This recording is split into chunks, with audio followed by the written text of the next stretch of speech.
There are a lot of myths about creatine. Some say that it's a steroid, that it destroys your kidneys, or that only certain people can take it. This is especially surprising considering that it's the most studied supplement in the world. In this video, I'm going to break down the biggest myths about creatine, explain what it actually does, and show you why it's one of the most powerful supplements that you can take. Now, if you're unfamiliar, here's a quick breakdown of creatine. It's an organic compound that's naturally found in the muscles and brain, and most commonly consumed through red meats. It helps the body regenerate energy and improve both physical performance and brain function. Those improvements are reflected in memory and cognitive performance, but what you guys probably know it most for is strength and exercise performance. Those are the straight facts about creatine. Now let's get into the misconceptions. Are you really going to lose your hair if you take creatine? Well, no, that's not true.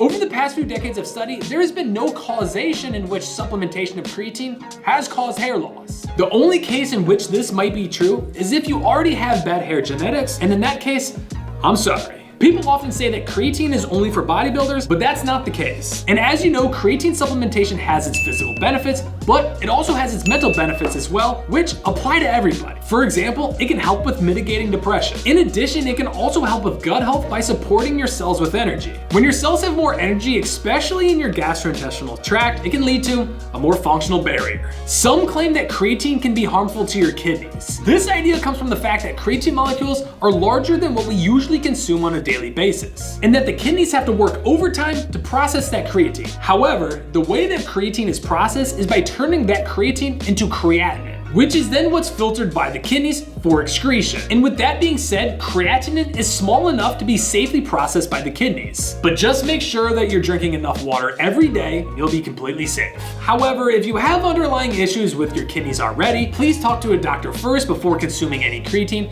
just to be safe. In the fitness industry, there's always talks about cycles, especially when it comes to PEDs. But does creatine need to be cycled? No. Creatine works best when you have a constant amount of it in your body, also known as saturation. So unless you want to stop taking creatine for personal reasons, there's really no reason to cycle it. In order to reach that saturation point, you can undergo what's called a loading phase, but it's not necessary. This allows your body to process creatine constantly to reach that saturation faster. Basically, you're gonna experience the benefits of creatine quicker. Let's bust a common myth. Creatine is not a steroid. Creatine is a natural compound your body already makes and uses for energy, especially during intense exercise. You also get creatine from foods like red meat, but when you're taking it as a supplement, you're just increasing your natural levels, not introducing exogenous hormones. If it were a steroid, it wouldn't be sold over the counter or allowed in sports. Hopefully this helped clarify any misconceptions you had around creatine and understanding its benefits. I'll be breaking down more supplements, so make sure to leave a comment and let me know what you'd like me to talk about next, so stay tuned and subscribe.